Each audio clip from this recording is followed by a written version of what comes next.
आप देख रहे हैं आजाद वर्ल्ड इंडिया का संडे बिग न्यूज शो। आज है 11 मई 2025। मैं हूं आदिल खान आजाद। इस शो में आज आप देखेंगे रियाद से चली ठंडी हवा तेल अवीव के लिए बनी थप्पड़।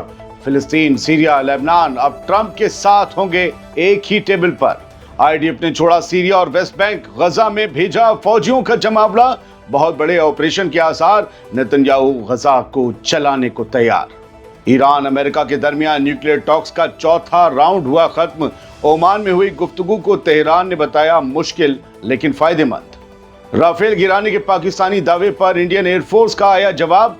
कहा हाँ, नुकसान हुआ लेकिन मिशन कामयाब रहा। कहा मारे गए 40 पाकिस्तानी फौजी। और पाकिस्तान में सीज फायर के बाद मनाया गया यौम तशक्कुर नाम से जश्न। पीएम शहबाज शरीफ ने किया दावा, हर फ्रंट पर भरपूर जवाब दिया। चलिए करते हैं शुरुआत इस शो की और बहुत बहुत अहम खबरें हैं। मिडिल ईस्ट करवट ले रहा है। वक्त का चक्कर देखिए तो इसराइल गजा में दाएं बाएं बॉम्ब गिरा रहा है, सीरिया में स्ट्राइक्स कर रहा है और लेबनान के ऊपर ड्रोन्स मंडरा रहे हैं। और इन्हीं तीनों मुल्कों के लीडर्स अब मिलने जा रहे हैं डोनाल्ड ट्रंप से, अमेरिका के सदर से। जी हाँ, अल-कुद्स अल अरबी की खबर के मुताबिक सऊदी अरब की दारुल हुकूमत रियाद में एक बेहद खास मुलाकात होने जा रही है, जिसमें फ़लस्तीन के महमूद अब्बास, सीरिया के अहमद अल शरा और लेबनान के जोसेफ औन, सऊदी अरब के क्राउन प्रिंस मोहम्मद बिन सलमान और ट्रंप के साथ ये सब एक टेबल पर होंगे। सारे लोग एक टेबल पर। अब जरा सोचिए, इसराइल जो रोज गजा के ऊपर मिसाइल्स बरसा रहा है, जिसका निशाना लेबनान का रेजिस्टेंस ग्रुप हिजबुल्लाह है और जो सीरिया के मिलिट्री अड्डों पर स्ट्राइक्स लगातार करता आ रहा है, उसी इसराइल के तमाम वो दुश्मन जिसकी ज़मीनें इसराइल और नेतन्याहू कब्जाने का ख्वाब देख रहा है, वो तमाम इसराइल के दुश्मन ट्रंप के करीब हो गए हैं और ट्रंप के साथ टेबल शेयर करने जा रहे हैं।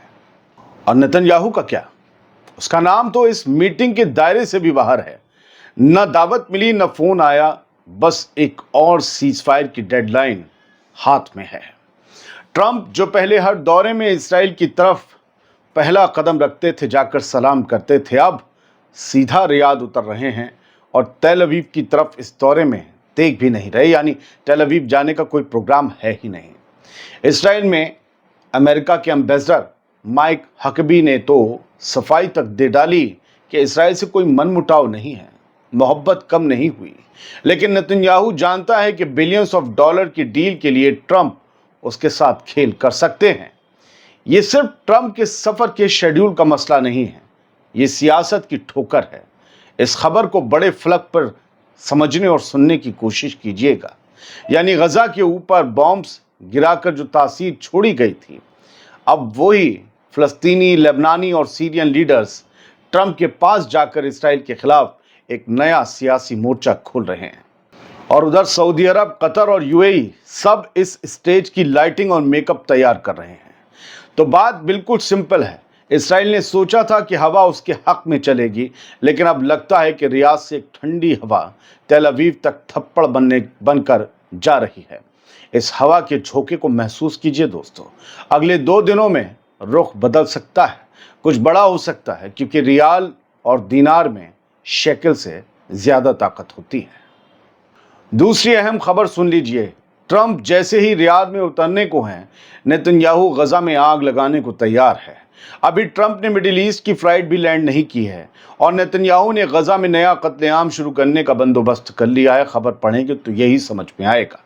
इसराइली फौज यानी कि आईडीएफ ने सीरिया और वेस्ट बैंक में अपने मिशंस आधे रास्ते में रोक दिए हैं और पैराट्रूपर्स और नाहल ब्रिगेड के सोल्जर्स को, सिपाहियों को सीधा नॉर्थ गजा में तैनात कर दिया गया है।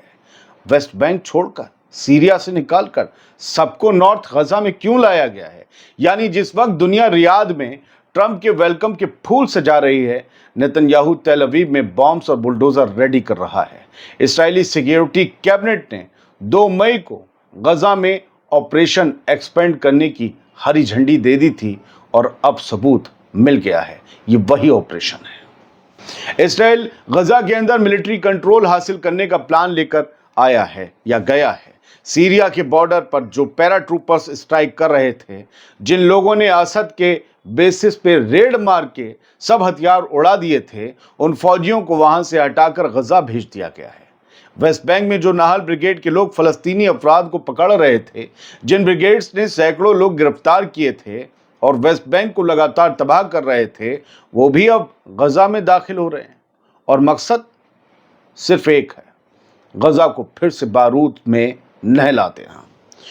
और डोनाल्ड ट्रंप, उनका दौरा गल्फ इन्वेस्टमेंट और गजा सीजफायर की बातें लेकर आ रहा है, लेकिन नेतन्याहू ने तो उनके आने से पहले एक और बड़ी जंग का नगाड़ा बजा दिया है।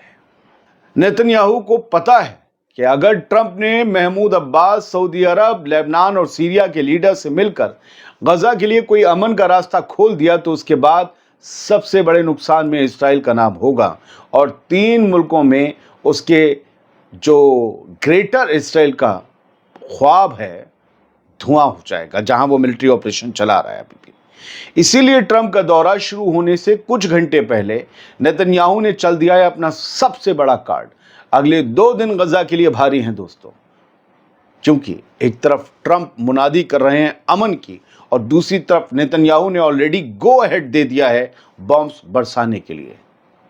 देखिए क्या होता है। अब बात ईरान और अमेरिका दोनों के बीच हुई बातचीत की। इनके दरमियान आज न्यूक्लियर टॉक्स का चौथा राउंड खत्म हो गया। ईरान ने इस राउंड को मुश्किल लेकिन फायदेमंद बताया, यानी ऐसा लगता है कि कुछ शर्तें ईरान ने मानी और बदले में कुछ राहत पाने की गारंटी भी मिल गई। खबर के मुताबिक ओमान में अमेरिका और ईरान के दरमियान चौथा न्यूक्लियर टॉक्स राउंड मुकम्मल हो गया है और दोनों तरफ से इस दफा बातचीत को ज्यादा सीरियस और पॉजिटिव करार दिया गया है। रॉयटर्स के मुताबिक सीनियर अमेरिकन ऑफिशियल्स ने ये कहा है कि एक टेक्निकल समझौता तय पाया गया है जिसके जरिए मजीद गुफ्तगू आगे बढ़ेगी। ये राउंड तकरीबन 3 से 4 घंटे चला आज जो हुआ, जिसमें अमेरिका के स्पेशल एनवॉय स्टीव विटकॉफ और ईरान की तरफ से फॉरेन मिनिस्टर अब्बास अराक्ची शामिल रहे। सोर्सेज के मुताबिक बातचीत डायरेक्ट और इनडायरेक्ट दोनों तरीकों से की गई, जबकि ईरान हमेशा इनडायरेक्ट बातचीत का हामी रहा है। बातचीत के बाद अराक्ची ने ईरानियन स्टेट मीडिया को बताया कि इस दफ़ा गुफ्तगू पहले से ज़्यादा संजीदा थी। दोनों मुल्क एक दूसरे के नज़रिए को बेहतर तौर पर समझने लगे हैं। ये अराक्ची के लफ्ज़ हैं। दोस्तों, ये बात उस वक्त हो रही है जब नेतन्याहू इसराइल में अपने मुखालिफों के निशाने पर है और अमेरिका खुद रीजनल डिप्लोमेसी में नए तौर तरीके इख्तियार कर रहा है। न्यूक्लियर टॉक्स का ये सिलसिला अगर कामयाबी से चलता है तो मिडिल ईस्ट में एक नया जियोपॉलिटिकल दौर शुरू हो सकता है और यकीनन कुछ बड़ा ही होगा। और आप यकीन मानिए कि वो दौर इसराइल के कई खतरनाक मंसूबों के इंतकाल का सबब बन जाएगा। अब बात इंडिया और पाकिस्तान के टेंशन की, जिसका निपटान तो हो गया लेकिन दावे जो थे उस पर भी जवाब आ रहे हैं।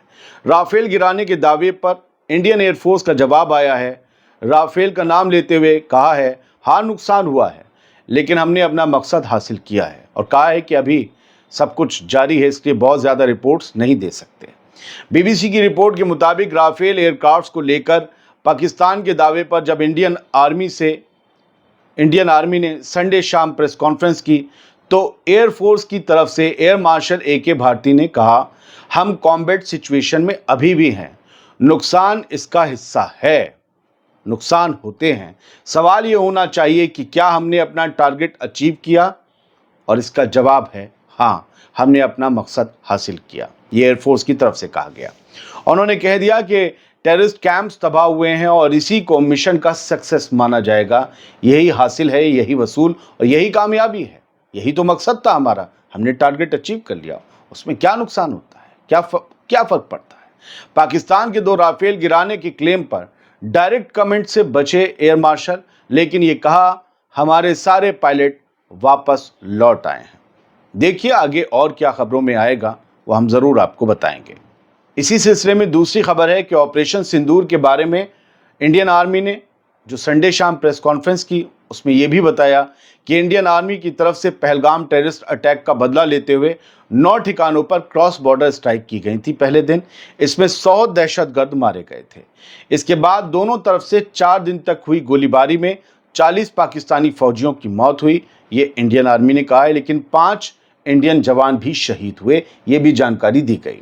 डीजीएमओ लेफ्टिनेंट जनरल राजीव घाई ने बताया कि 7 मई की रात इंडिया ने पाकिस्तान ऑक्युपाइड कश्मीर और पाकिस्तान के टेररिस्ट कैंप्स को टारगेट बनाया था। इसमें पुलवामा और कांधार हाईजैक के जिम्मेदार 3 बड़े टेररिस्ट भी मार गिराए गए। पाकिस्तान ने जवाब में ड्रोन्स और मिसाइल से अटैक करने की कोशिश की, ये सब बयान है, लेकिन एक भी टारगेट उनका सक्सेसफुल नहीं हो सका, कामयाब नहीं हो सका। इंडियन आर्मी ने कहा कि सारे ड्रोन्स हवा में गिरा दिए गए। अब पाकिस्तान में क्या हो रहा है वो भी समझिए।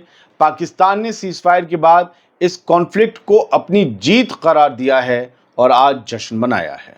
जंग का नाम ऑपरेशन बुनियान उन मरसूस था और जश्न का दिन यौम तशक्कुर के तौर पर मनाया गया। उर्दू और फारसी में तशक्कुर का मतलब होता है थैंक्स, शुक्रिया। तो आवाम शुक्रिया कर रही है पाकिस्तानी आर्मी और हुकूमत का। पाकिस्तानी पीएम शहबाज शरीफ ने अपने बयान में कहा, हमारी फौज ने हर फ्रंट पर भरपूर जवाब दिया है और दुनिया को दिखा दिया कि हम किसी से कम नहीं। पाकिस्तानी मीडिया विंग का दावा है कि ऑपरेशन बुनियान उन मरसूस ने इंडिया की एग्रेशन का मुंह तोड़ जवाब दिया है और हर मोर्चे पर सुपीरियरिटी यानी बर्तरी हासिल की है, साबित की है। इंडिया में जहां शहीदों को सैल्यूट किया जा रहा है दोस्तों, पाकिस्तान में जश्न और नवाफिल हो रहे हैं। दोनों तरफ के अपने अपने दावे हैं। इस वीडियो के कमेंट बॉक्स में भी वो दावे आपको पढ़ने को मिल जाएंगे। मेरी नज़र में जंग सब जीत जाते हैं और सभी हार जाते हैं। बस फ़र्क इसका होता है कि आप किस तरफ खड़े होकर किसकी तरफ से क्या दावा कर रहे हैं। खबरों में इतना ही। आप लोगों का बहुत बहुत शुक्रिया। आज आज़ाद बोल इंडिया 500K का परिवार यानी 5 लाख सब्सक्राइबर की फैमिली बन गया।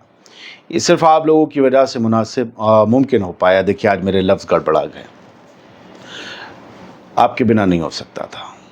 और आगे भी ये सफ़र आपके साथ ही और आपकी वजह से, आपकी मोहब्बतों और दुआओं की वजह से चलेगा। ये आपकी कामयाबी है, ये आपका चैनल है। उस दौर में जब बड़े बड़े प्लेयर्स यूट्यूब पर मौजूद हैं, बड़े बड़े जर्नलिस्ट मौजूद हैं, मुझ जैसा एक अदना सा कलम का सिपाही रोज़ खबरें लाने की कोशिश कर रहा है। सब लोग अच्छा काम कर रहे हैं। कुछ लोग हैं क्लिक बेट कर रहे हैं, उन्हें छोड़ दीजिए। बहुत से लोग इंटरनेशनल खबरों पर, नेशनल खबरों पर अच्छा काम कर रहे हैं।